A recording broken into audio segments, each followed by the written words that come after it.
Bonjour! Allez, petite vidéo pour vous parler du travail un petit peu en travail en liberté avec les chevaux. Alors, du coup, le travail en liberté, je pense que plus on va à l'intérieur de nous-mêmes et qu'on a envie d'être le plus léger possible à l'intérieur de nous, dans nos pensées, avec notre mental, dans nos actions, dans notre qualité de présence à nous-mêmes, en fait, je pense que de plus en plus, on est attiré vers un travail en liberté avec les chevaux. Et on a envie de danser sans contrainte avec le cheval, d'éduquer, et c'est même plus de l'éducation. Justement, ça, je pense que ce serait intéressant de sortir de là et de sortir de tout ce protocole en fait d'éducation. Et pour revenir tranquillement à juste être avec le cheval et qu'est-ce qui se passe. Quand juste on est là, qu'est-ce qui se passe. Et donc, en allant avec un petit peu cette philosophie, on est très attiré par ce travail, en tout cas, du coup, je suis très attirée par ce travail de liberté avec les chevaux. Ce travail qui demande de la patience, parce que les choses ne viennent pas tout de suite, en fait.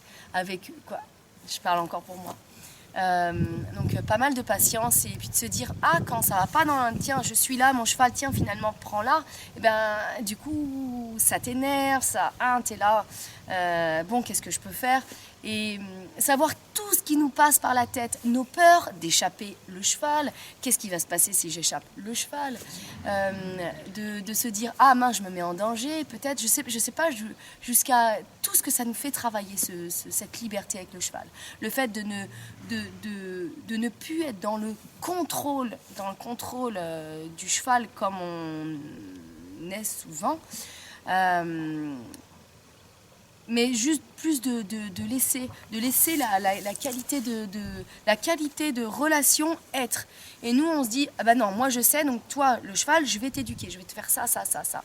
Et quand on est vraiment à se laisser bercer avec le cheval, du coup, c'est incroyable, je pense, vers où on peut aller.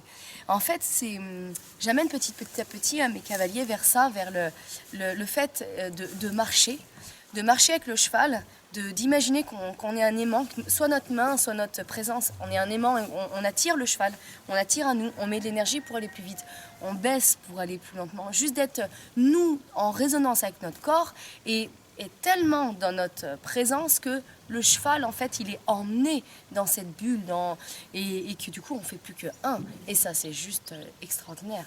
Quand je vois mes cavaliers à l'autre bout de la carrière, là, il y en a un qui trotte, il y en a un qui passe en obstacle comme ça en liberté, il y en a qui fait reculer en liberté. Je trouve ça juste magique. Ça va jusqu'à de plus en plus dans ces séances-là. C'est des séances qui sont chouettes. Qui sont chouettes, les chevaux ont très envie de se rouler et donc on apprend aux chevaux de se rouler, mais plus du tout avec la méthode je prends le pied ou quoi que ce soit. Le cheval nous propose quelque chose et simplement on le fait tourner autour de nous et on met cette énergie vers le bas et souvent le cheval se pose, quoi. C'est juste génial, c'est génial. Et donc voilà, vers où on peut aller dans cette qualité, dans cette équitation dans cette danse avec le cheval. Alors, qu'est-ce qu'on peut faire ?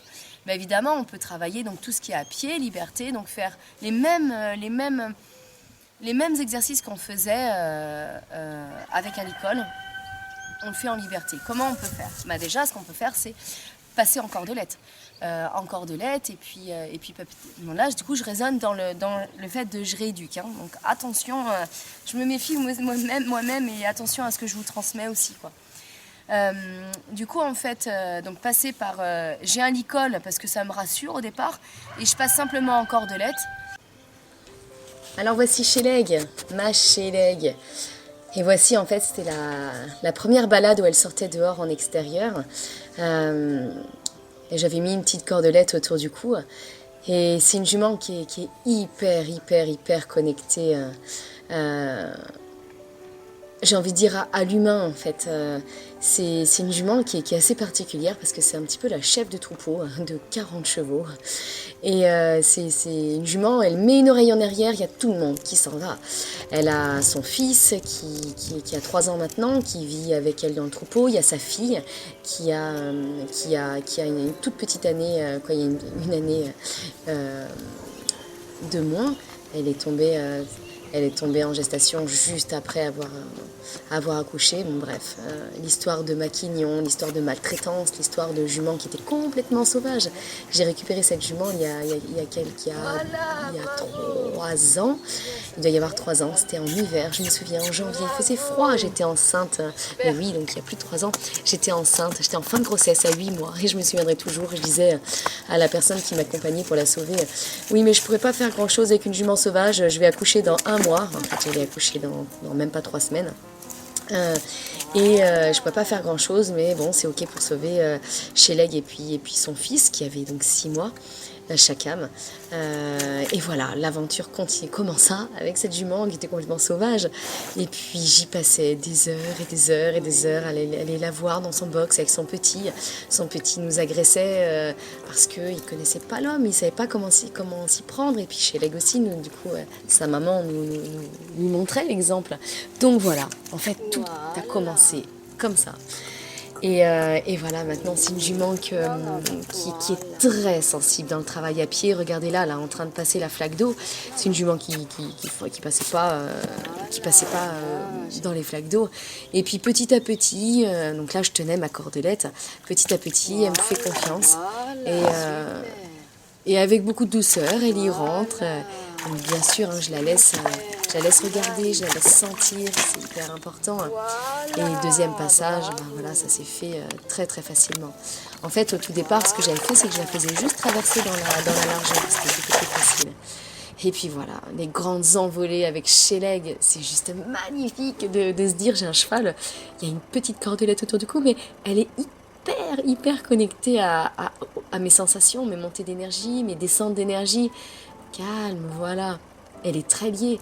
On est très liés toutes les deux, on est en phase l'une avec l'autre.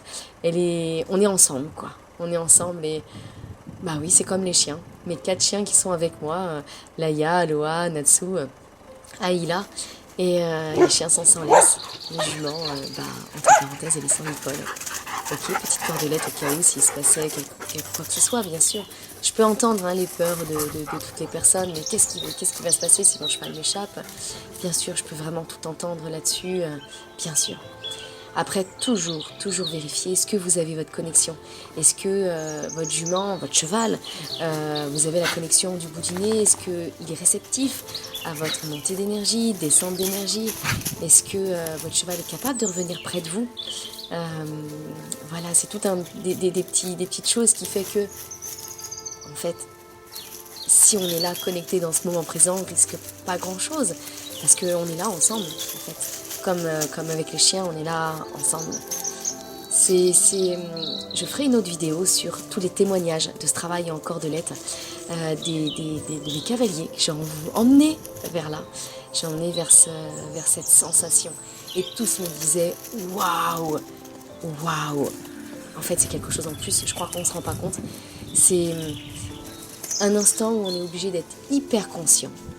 Donc la cohérence cardiaque m'aide beaucoup pour ce genre de travail. Et c'est un univers, une qualité d'être avec eux magique, quoi. Là, on sait que le cheval on triche pas, quoi. Le cheval, il a envie d'être avec nous. Sinon, franchement, en 2 secondes 30, il fait un demi-tour et il est reparti dans l'autre sens, ou elle est repartie droit devant à l'écurie. C'est chouette. Là, elle pouvait faire ce qu'elle voulait. On était dans les chemins d'herbe. Alors là, je la faisais brouter. Mais Sheleg pouvait faire ce qu'elle voulait. C'est pas avec ma petite cordelette si la jument voulait partir plein de balles, plein galop. Voilà. Donc là, je me baissais pour l'autoriser à manger. Et voilà, je voulais dire merci beaucoup à Mathias qui m'a énormément inspiré pour tout ce travail. Mathias, un grand monsieur, grand cavalier, magnifique. Il a tout compris. Et j'en suis pas du tout à son niveau.